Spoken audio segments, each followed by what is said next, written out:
Welcome. My name's Ian Campbell from Palliative Care Australia in Canberra on the lands of the Ngunnawal and Ngambri peoples. Welcome to Thursdays at 3, our regular series of conversations with people living and working at the end of life.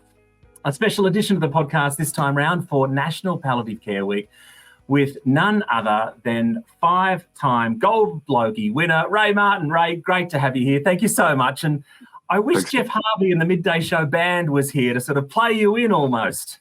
Yeah, no, I miss Jeff a lot, a great deal. He went too early, I must say, but that was good fun, and I can't look around. I've got no music at all. I'm sorry. No, Ray, we could spend the whole podcast, our whole half hour, talking about your 50 years in news and media, but today we're focused on your latest project, a TV series for SBS that we'll see later this year called The Last Goodbye. And I think I've got the premise right in that you're planning your own funeral during this TV series. Is that right? That's the subplot, if you like, or the subtitle. It is called The Last Goodbye, which, of course, is death. And I guess it was prompted by the fact that death is almost a taboo subject in Australia these days for some reason. We talk about passing on and people don't die anymore, that sort of stuff. So it was an attempt to look at this multicultural society of ours, the way other cultures look at death in Australia. And I guess the Christian culture, dominant culture, has tended to push it back, even for the days that I was a child and we're expected to sit around and grandma's coffin when grandma died up in the country as kids and keep our quiet, and even go up and touch grandma on the forehead as a last goodbye, if you like. So it was far more common. I think death was part of life in Australia when I was a kid than maybe it is now. I'm keen to reflect on that a little bit with you, but I guess I'm keen to sort of learn of the original kernel, the original seed for the idea for the TV series. Where did that come from? Is it you aging? I think you turn 80 in December, and I don't want to put the kiss of death on you or anything. No, but I'm certainly is it your aging process that prompted the idea? I guess it's not from me, but from them. They wanted to do the subject, and obviously someone who's in that sort of peak death, as they call it, a peak death. That's what the sociologists now call it. And I guess, given my age and my sex, that it's that I'm in probably the last 18 months or 24 months of my life, according to figures. I don't intend to go that soon, but nevertheless, I think that's obviously it's no good talking to someone who's 30 about death, because thankfully they'll live to a ripe old age. But the idea was a look at death, and I thought it was one of those things that, because I am about to turn 80. And my wife's about to turn 78. We really hadn't looked at planning our death. It's one of those things that we hadn't done, and our kids didn't pursue it either. It seemed to me like quite a good time to look at the subject with I guess a curiosity, if not a sense of humour, because some of the great comedy this world has been done about death, which is what can you do? You can't cry too much. So the idea was to look at that and look at it the way Islam, the way Judaism, the way other Samoans or Mexicans and etc. in Australia talk about death and approach death, and I guess the great religions, the way they approach it, and similarly what the reality of burials as against cremations and even chronic funerals and that sort of stuff nowadays. So people are looking elsewhere to see where we're at in 2024. You must have met some good people, and indeed dived into some interesting cultures along the way by the sound of things. What have you learnt along the way? It's a 3-part series that I think SBS are running in June or July, depending on the rest of their schedules. And I guess it's one of those. I did it with the BBC for SBS, and it's something in terms of a franchise, if you like, that you could imagine them doing in Norway or in Britain or America, etc., looking at death today and those places as well, because it has to be that ultimate question of what happens to us when we die.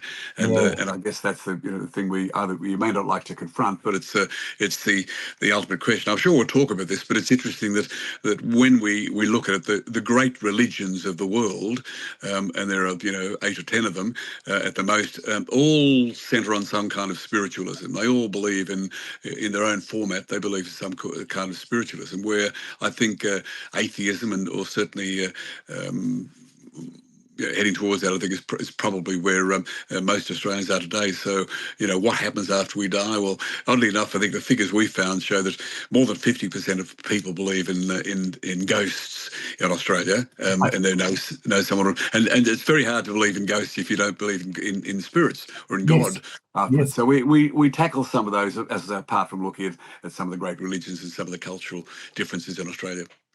What about your own beliefs, Ray? You were raised as a good Catholic boy. Has that sort of shaped your own perspective on death and what happens next?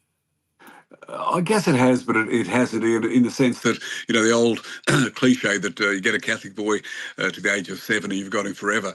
Well, it's not quite true. I mean, I know many of my friends were Catholic, educated, brought up as Catholics, but lapsed Catholics like me at the moment. I'm certainly not an atheist in terms of this because I find it, I'm sort of sitting on the fence, I guess.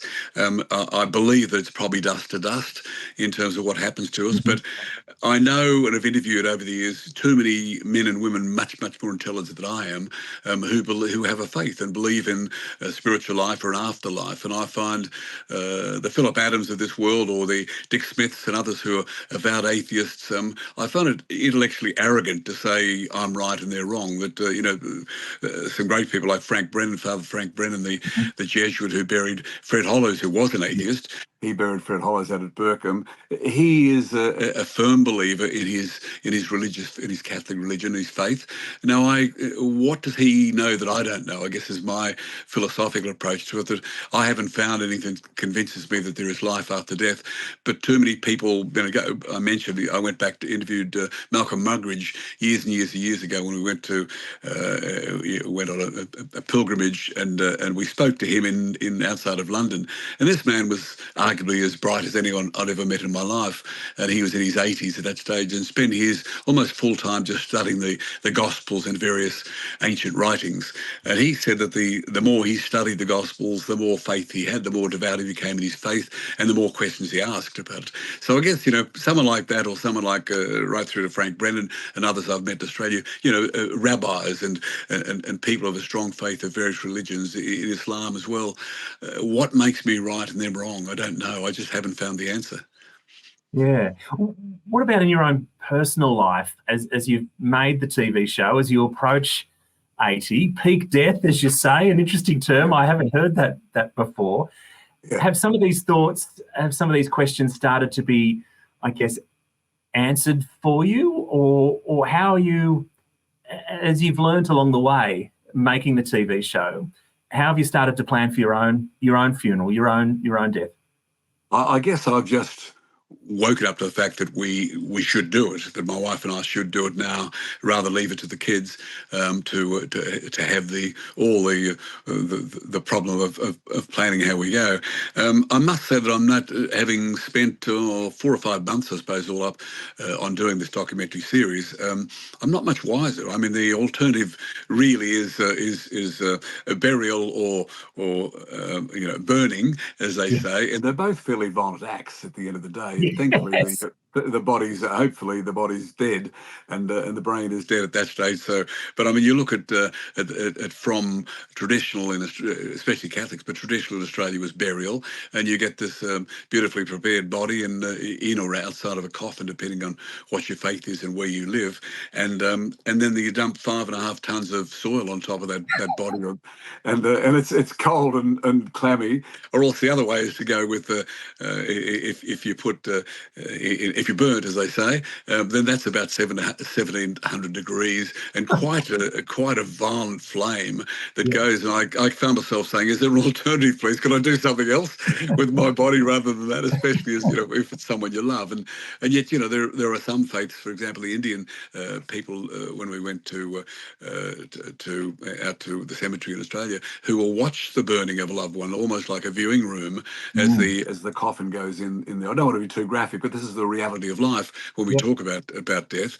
And yet people who go almost like a viewing room, as though, I don't mean to be crude and say like going to the football, but I can't imagine sitting in a room with a cup of tea, watching my mother go into to be burnt effectively into the flames, and yet that is part of, whether it be in parts of India or parts of the world where people do watch the bodies on fire, etc., etc., and that's all part of, maybe it's a sensible reality of, we accept that death is part of life, and that's, they go to another world, or go to another level. But what did I learn? I certainly don't want to be buried. I don't think that's the idea of. I've been to too many graveyards over my life, and they tend to crosses fall over, and headstones fall over, and plastic flowers, and plastic flowers, just fall over, etc. And we do get forgotten. I mean, my mother was cremated, and my sisters, three elder sisters, all agree that they probably needed a little bit of she just had if you like, a tiny hole in the wall out near Sutherland in New South Wales, in Sydney, and because that's where a couple of her grandchildren had been buried and so on, so Mum sort of wanted to be close to them. But in the 25 years since she died, I haven't been out there until I did the film, haven't been out there at all, and yet she lives in my heart and in my head regularly, so I don't need to go to a cemetery to remember and adore my mother. But so I tend to think I'm against cemeteries. You get somewhere like Rookwood in Sydney, which is sort of a million bodies buried out there. It's a huge suburb of Sydney, and probably the most congregated of all our suburbs. And yet most of the headstones, not most, many of the headstones have fallen over the years, and it's a wonderful place to take photographs. I'm obsessed with taking photographs. And I was out early morning with the mists and so on, and it's quite wonderful, quite beautiful. In the early days of my mother's life, we often went out there to visit relatives who'd been buried, and took a picnic out, and so it was a gathering place in Australia. But I don't think that happens much these days. Yeah, a few Campbells at Rookwood, Ray. It's and I think it's the biggest cemetery in the southern hemisphere. It's an amazing place. I'm keen to go back to some of the history you mentioned before, reflecting as a young Ray Martin, and that dead relatives would be, I guess, almost in the home, and there'd be that opportunity to be with the dead body and mourn and grieve and honour their life. And that seems to be part of our history, the Australian story, but we've changed. We don't do that anymore. What's happened, Ray? No. Well, Anglo-Irish Australians don't, but of course other faiths do. The Chinese, we again at Rookwood, we went out with a gentleman whose wife and mother and family had been buried out there, and these were extremely expensive crypts and headstones and so on that had been out there with marble and goodness knows what. And the gentleman was saying to us that his father had been a prominent man in the Chinese Australian business world, and they wanted to reflect that power, if you like, and the influence that he'd had, mostly good, on his world. And therefore, they were quite happy paying a lot of money for a huge reminder or memorial to Dad and to the family in an area where his sisters and brothers and family had been buried as well. And that, for them, that was really very much part of their life. And as I say, other parts of Rookwood where the headstones have fallen over. But we went out. I mean, in my own life, it was one where, in a Catholic working class Irish upbringing, you were expected to pay homage to grandma, in this case, or grandfather, people who died within the family, and it was well known. Everybody again, it's a working class thing, I think, but they knew exactly when Uncle Fred had died, or Great Aunt Mary had died, and where and how she'd died, and when it was almost to the day, if not the year, and that sort of thing. Where death was very part of one's family history. I think far more than it is with Anglo-Australians today. And as I mentioned, the idea of the funeral parlour, it was when grandmother was laid to rest. She was prepared by my mother and her sisters and the granddaughters.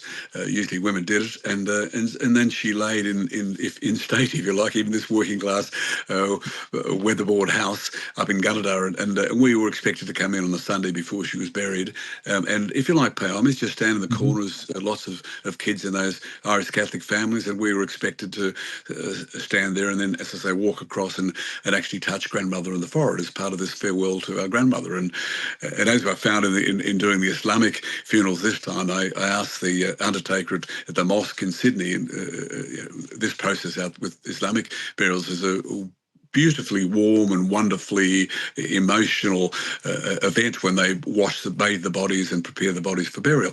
And I said to the undertaker then, do you invite children? He said, of course. He said, obviously, if a man dies, then it's usually only the wife and the sons who prepare the body first, and the daughters and the women come in a little later, all very beautifully, warm and inviting. But what about the children? He said, well, the children stand in the corner, and he said they do it's reflected by what the adults do. If the adults cry, the children cry. If the adults are somber and sober, then the children similarly. And I guess in everything in life, I was talking with my family last night about this subject, and they said as well, we don't notice at the time how much adults and our parents really influence exactly who we are and what we think. And so in this case, with the Islamic funerals, as I said, you could have a dozen children of almost just toddler age up to children's age, and they stand there as part of the process of death, as they see the dead person and they have their farewell, and then of course they go to the cemetery sometime afterwards. So I kind of like that. Of all those that we looked at, I thought the warmth of the Islamic preparation of the body, if you like, which is nothing more than just bathing the body in a soft, warm water with some incense and stuff there, and then wrapped. The other thing I liked about that was wrapped in a cloth, just a white cloth, and the cloth is the same for the wealthiest man in town or the poorest man in town. And so before Allah, we're all equal, that sort of stuff. And I really was impressed with the warmth and the affection and the emotion, the sort of controlled emotion. But I thought the Muslims do it really positively, and I was, impressed. What a privilege you've had to witness that and be a part of that. And I guess it highlights to me the power of rituals that perhaps our Anglo-Australian culture has lost around death and dying, and the power of rituals in inspiring life for those who go on and living, and the power of rituals in our grief and bereavement process as well. Is that something you saw play out? Yeah, no, absolutely. It was quite extraordinary to see it. And as I say, the day of the death, the Mexican funeral, in which they have the celebration once a year, and these are intelligent, capable, successful Australian Mexican people that we went to one of the homes, generously invited to a home for their day of the death feast, if you like, and they prepare basically just an altar, if you like, for the man's parents and the woman's parents and a sister who died recently, and they have no doubt that these spirits come back and visit them that night. And these are, as I say, these are highly intelligent, capable, normal people, and yet their belief and faith is such that they believe they leave some food out symbolically for the dead person, and they in this case left a trail of petals from the front door to where this altar was, if you like, and they get together, and young and old, and as a family, and have a feast, and they basically expect the visitation from their relatives. Now, I didn't see any ghosts and I didn't see any visitation and that sort of thing, but nevertheless, this is staunchly part of their faith and their cultural beliefs. And who am I to even put a question mark in front of it? That's simply what makes them, what eases their pain, if you like, and also what the culture. The Samoan one, we also did a Samoan funeral. That's 3 days, and it's beautiful singing, a bit like the Welsh. The Samoans seem to be able to sing the moment they open their mouth, whereas I can't sing in the shower. And I watch these people, and we're singing when the body arrives at the home to stay overnight with family and friends. And this is wonderful moment that I'd never seen in my long period of being a journalist in Australia. I'd never seen this, where in suburban working class Australia, the coffin arrives with a Samoan man leading the way, for like leaving the hearse up this ordinary Australian suburban street, and he's got a skirt on, and he's topless, and he's carrying a stave, and he walks up slowly in front of the hearse, and all the family gather out the front, including me, and I'm there with the man was a young man, only about 35, killed in an accident work, and so his friends were there who were also young men, and his best friends, and they are mammoth Samoan men, and they're similarly in their skirts and they're topless and with tats and so all over, and so the man leading the coffin up the street stops at the front, and in Samoan stentorian voice he declares, basically, I'm told, that we've brought home Michael, and we've brought him home, and we're now putting him into your care before he makes his next journey. And so the three men who are his best friends reply in Samoan, and again for a whole echoing right down the street, saying that, we welcome Michael and we'll look after him, and he's now in our care and we'll prepare him. And so they bring the coffin inside, and it sits there with an open coffin in the lounge room, very, very much as my grandmother did, but not for 3 days, or not for a day or so. And they come in and they begin to, they fed us. They made sure that in a beautifully courteous way that their visitors were looked after, and we had some sandwiches and so on. And then the children ran around the coffin, and they had the moment where they were singing with the coffin, and these beautiful voices, like the Eisteddfod people in Wales. And then the next day we go to the church, and that's a full day again of singing by his football mates and his basketball mates and his workmates, and various people come up and sing, and the church service is a long church service for them. And then the next day after that, they take him to the graveyard, and again there's a Samoan haka, if you like, a Samoan chant and dance and preparations he's put in. Now this is a 3-day thing that was quite beautiful. Yeah, it sounds it.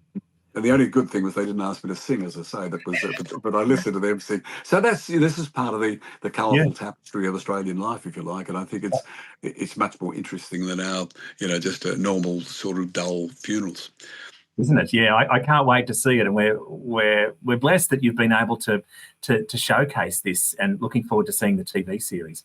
Ray, you mentioned another thing, Ian, just in passing. We did one which was you asked about the sort of changes that I've seen in my lifetime, and there's a course that an anthropologist, a professor in Melbourne University, does with medical students, and she's devised this. It's the only one in the world, and these are medical students who will be GPs, and probably will play the role of the pastor or the priest in my lifetime, and probably yours, in which they're the ones who give the last words and so on to the dead person. But nowadays, increasingly, as people are dying of old age, it's going to be in a nursing home, or it's going to be in a hospital where most Australians die, rather than the home. And so it's going to be the doctor who has to, if you like, give the last rites almost. I don't mean the religious ones, but the last rites, and try and calm the family and settle the family down, and announce the death and so on to the family, the way the priest or the pastor used to do.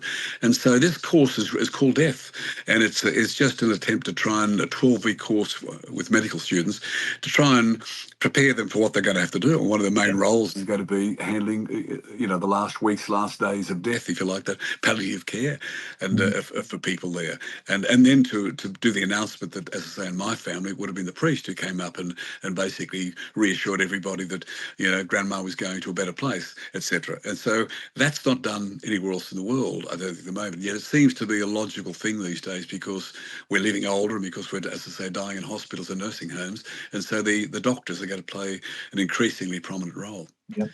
As you say, Ray, doctors, nurses, our medical profession have a real role to play here, and that training is so important for helping them juggle that emotional load that comes with that work in that palliative care space.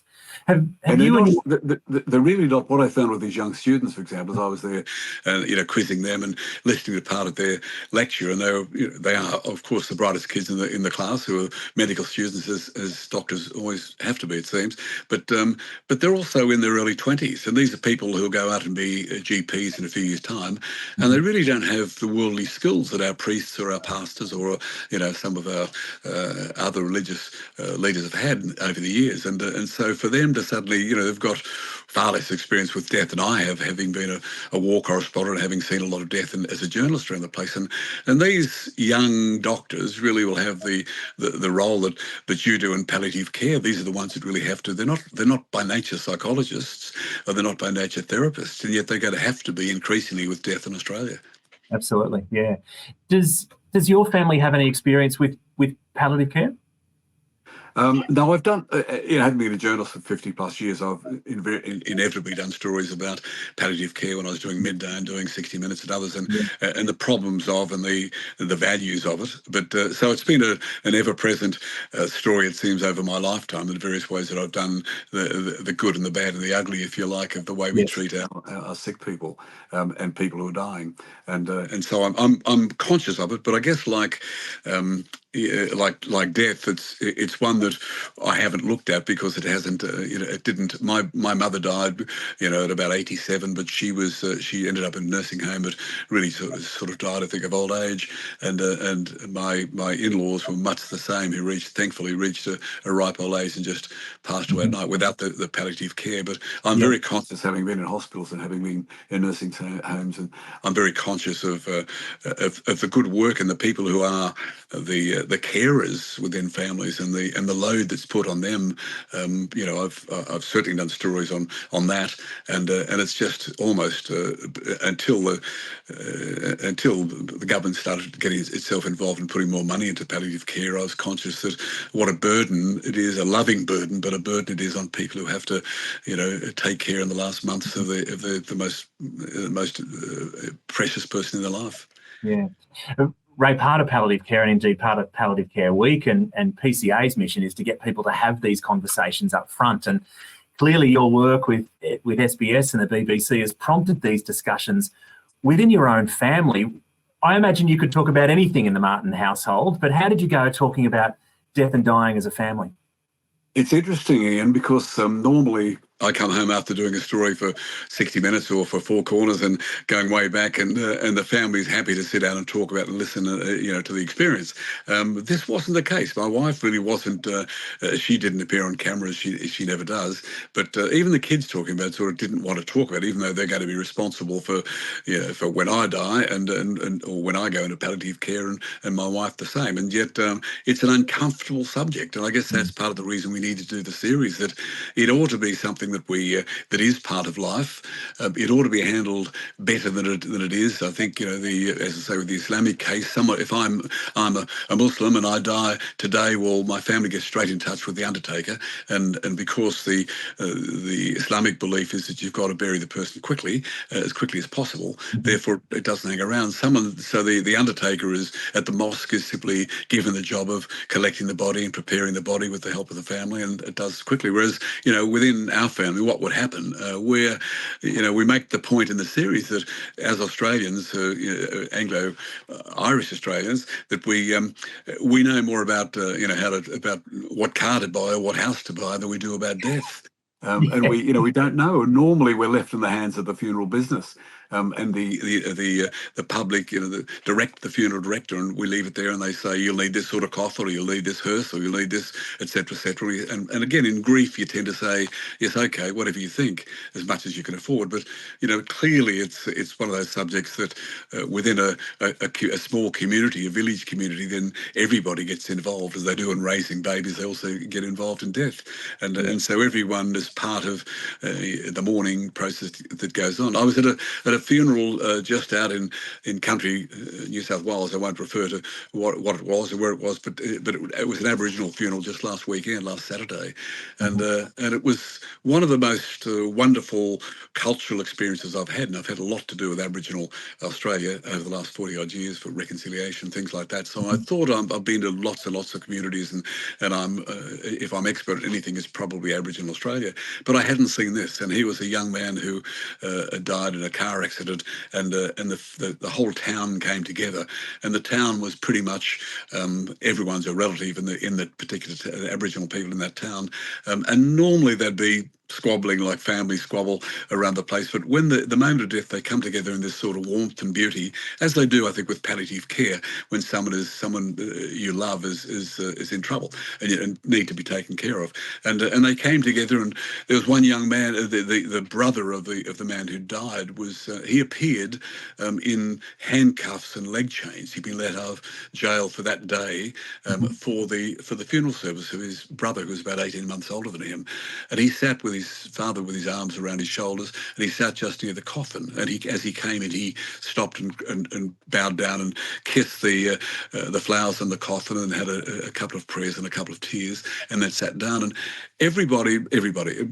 most of the 200 people there went across to him and put their arms around him or gave him a kiss on the head and said g'day to him, knowing that he was going back to prison.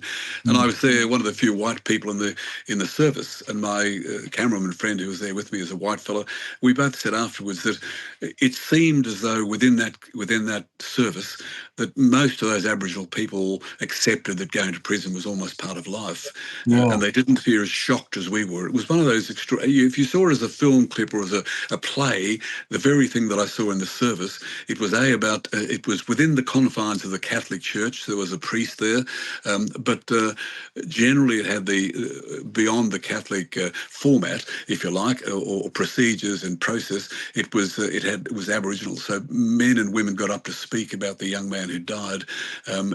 Obviously, people who normally wouldn't speak in public, who normally would be too shy to do it, but felt the need to go and speak at this death. And they got up and said often simple things and things that mattered to them and everybody in the community, because they were just making a half-minute comment about the life of this young man.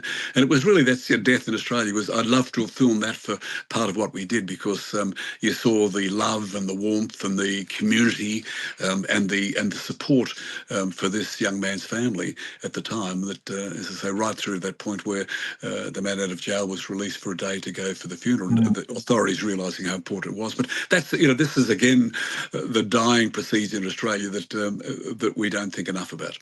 Yeah, absolutely. Any advice, Ray, for getting over these hurdles, tackling these taboos? You've got a career of tackling big, meaty subjects, of tackling difficult material. Any advice when it comes to talking about death and dying and tackling these taboos?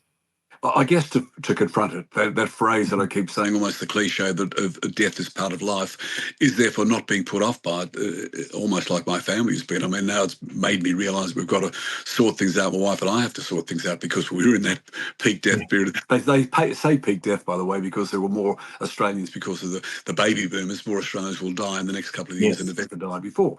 And that stands to reason. But we do need to confront it, and we do need to, even if there's no answer, as I say, the great religions all believe that there is an afterlife, or I probably don't believe that until someone convinces, because people who talk about it have never been dead and been out there and back. But as I say, these people whom I respect immensely, who have a deeper faith than mine, believe in it, and therefore I can't dismiss it.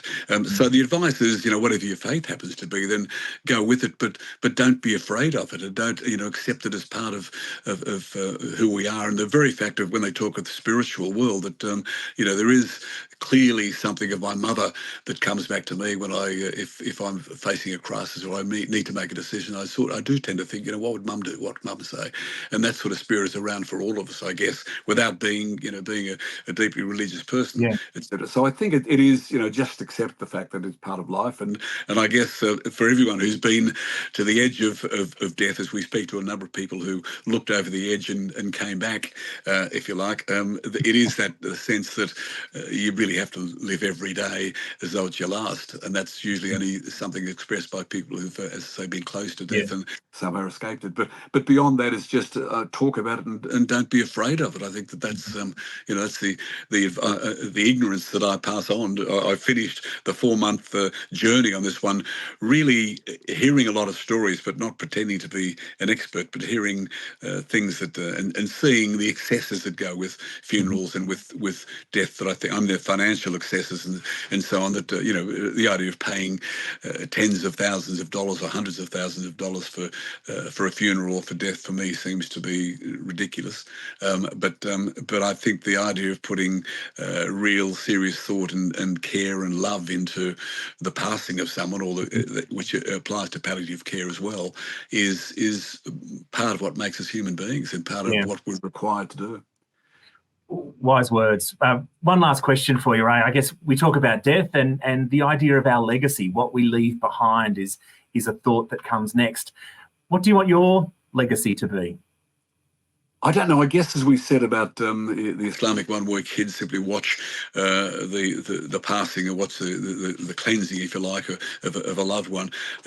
We are very much the products of our families and especially our parents. And much as you girls may wonder about not being like their mother in some ways, and yet we are. We're like our parents, and we the values. A number of times that I'll decide on what I might do, on my standard of manners and things like this are very much based on my mother, and I can hear her on my shoulder. So I suppose that my advice would be, take a couple of the good things that I may have passed on and use them as you will, but forget all the bad things, all the other things that I may have done. But my advice would simply be to celebrate someone rather than sadly worry about death. It's simply the celebration of what the spirit, for example, my mother and father to a degree, but mother especially, because my parents separated. My mother especially lives on. It's in me as though she was here today, and I guess that's what we do as children of great parents. Yeah. Ray, a real treat to spend this time with you and share your work and wisdom, and we look forward to seeing the show on SBS. The Last Goodbye, as you say, sometime in June, July, and we'll certainly let people know when it pops up. Thank you so much for sharing this time with us. No, pleasure, Ian. Lovely to talk to you, and good luck, and good luck to all those people who are in palliative care as well. I know what a burden it can be, but also what a loving chore it can be for other people too. And so I thank you for what you do. Thanks so much, Ray, and thank you to you for tuning in and engaging with matters of life and death.